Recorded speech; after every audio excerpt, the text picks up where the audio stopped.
sida la soo jiito dareenka gabadha aad u baahnayd. Tani waxaa laga yaabaa xitaa inay ka fududahay sidaad ugu fikiraysid hadda.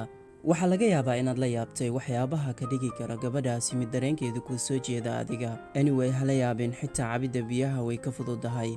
Keliya waxay u baahan tahay inaad fahanto oo aad u samayso sida loogu talagalay. Waana kuwan 8 arrimood oo ku caabin doona. Waan filayaa inaad diyaar tahay. Let's go. Qodobka ugu horeeya, dareensii iyadu inay ku soo jiidatay adiga. Adigoo isticmaalaya ereyo ay ka mid yihiin kuwa u sheegi kara inay ku soo jiidatay adiga. Waxaad ogtahay soomahan dumarku in aad u xiiseeyaan ereyada macaan ee ku wajahan qaabkeeda ama soo jiidashadeeda. Waadana ogtahay soomahan dumarku inay aad u jecel yihiin inay u muuqato mid u sareysa dumarka. Waxaad u baahan tahay meesha ay iyadu doonayso inay gaarto inaad gaarsiiso adiga.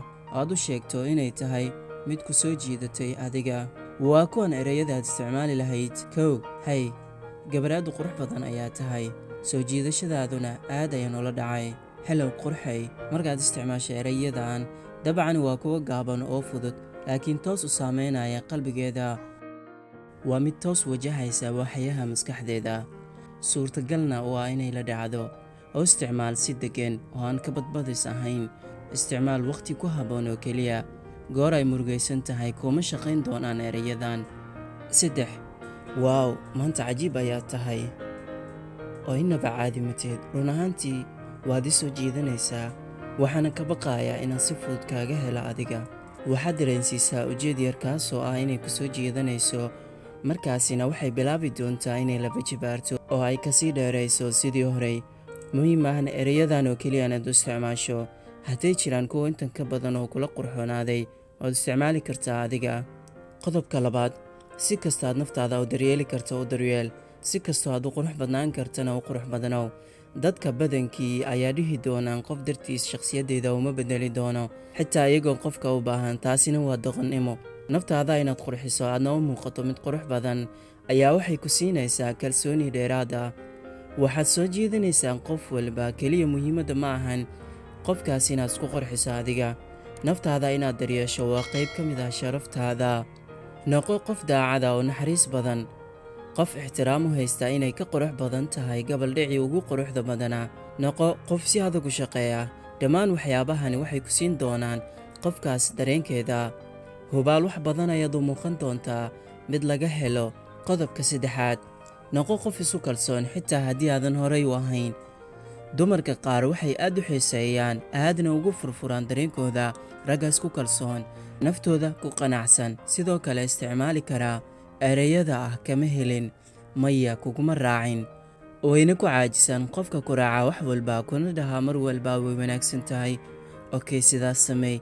Had iyo jeer dumarku waxay u baahan yihiin qof haga iyaga, u sheega waxa fiican kuna raacin fikradaha qaar ee qaldan. Waxay aad ugu riyaaqaan qofka qalafsan dabeecad ahaan. Laga yaabo inaad ka fikirayso qof kibir badan, aamusan. Dabcan qofka qalafsan iyaga waxa uu sheegaa runta, sidaas darteed ayayna ugu dhowaadaan. 4, haddii gabadhu xishoonayso, tixgeli xishoodkeeda. Weligaa qasab waxaa ku raadin, laakiin kugulama taliyeen inaad ka daba xishooto adane. Waayo Soomaali hore waxay u dhahday xishoodaa wuu qadaa. Markaad la kulanto inay kaa xishoonayso, tixgeli oo ku dheh, waan dareemi karaa xaaladaad ku sugan tahay. Caadi dhib haya arkin. Keli waan kuu soo dhowaanayay. Haddiise ay ku dhibtay, iska qaado waqtigaaga. Aniguna insha Allah xadkayga ma soo dhaafi doono. Waa hubaal ereyadani wax badan oo jiray ayay bedeli doonaan. Waxay dareemi doontaa kalsooni. Waxay dareemi doontaa halka ay joogto inay tahay meel ammaan ah. Deganaan ayay kugu dareemaysaa. Ogow wiilow, gabadhaasi xaqiiqatan qalbigeeda way kuu furaysaa. Dareenka qalbigeeda yaala adiga hantay oo laga rabo inaad ilaalo noqoto. 5, hagaaji naftaada. Xiro labis fiican oo soo jiidasho leh. Cadayso ilkahaaga oo aad u qurxi. Jirkaaga isku dheelitir. Timahaaga si fiican u shanle oo si wanaagsan u jar. U isticmaal barfuum gooni ku ah ama qaas ku ah adiga oo inta badan aad u isticmaalaysid. Kugulama talinayo inaad isticmaasho kuwa raqiiska, koos ma lahan soo jiidasho. Hal mar lacag fiican u qor si aad u soo qaadato mid markaad isticmaasho aanu kaa go'ayn. Kaasi ayaana mid aad muddaba isticmaali karto. Ogow qodobkan aad buu kugu muhiim yahay adiga. 6, baro sida loola dhaqamo gabadha aad ilaalo u tahay oo kale. ama bodyguard oo kale, waad garan kartaa waxyaabaha uu sameynayo. dabcan albaabka waa loo furaa, kursiga waa loo dhigaa. haddii ay ka qayb galayso meel xaflada oo adiguna lagaa waco, dabcan lagama fogaado gadaasheed. sidoo kalena aad isticmaalaysid ereyadan: abaayo, fadlan, mahadsanid, ma soconaa, ma bixi karnaa. kuma lihi sidaas noqo, laakiin waa inaad tustaa inaad u noqoto sida ilaalaheeda oo kale.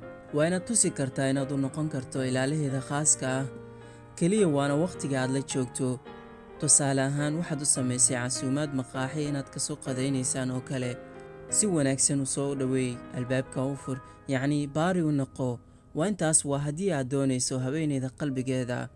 waa haddii aad doonayso inaad yeelato qofku daryeesha adiga, ku barta nolosha waxay tahay. 7. weli ma baran qof adigu la mid ah. wax walba oo aad samaysay hadda waxay u lahaanayaan micno gooniya. ku dheh wax walba oo aadmiga laga sheegi karo waad lahaatay adiga. wanaagaaga keliya ayaaba ah waxaanan la soo koobi karin. waxaad siisaa fursad ay kugu soo dhowaan karto, oo waxaad samaysataan waqtiyada qaar inaad wada dhegaysataan waxyaabo aysan dadka caadiga isticmaalin, sida muusig jacayl, ereyo degan, waqtiyo deganaan ah. intaasiba waxay kaa caawin karaan inay kuu furto qalbigeeda, kuna siiso dhammaan qalbigeeda. waxaana dhici kartaa inaad ku guulaysato inaad hantiso iyada oo dhan. 8. u dhoolacadday, indhahana indhaha u saar. waa qodob runtii aad u muhiima, waayo dhoolacaddeynta waxay tustaa dareen farxadeed oo aan maankeedu ka bixi karayn. waxayna u muujisaa dareen qurux badan oo aad u haysa adiga. u muujiya inta badan farxad, la kaftan, la sheekayso wakhti dheer, kana ilaali murugada. banu-aadam ayaa tahay, ma ilaalin kartid murugada, waayo dhibaatooyin badan ayaa ku gidaaman nolosha.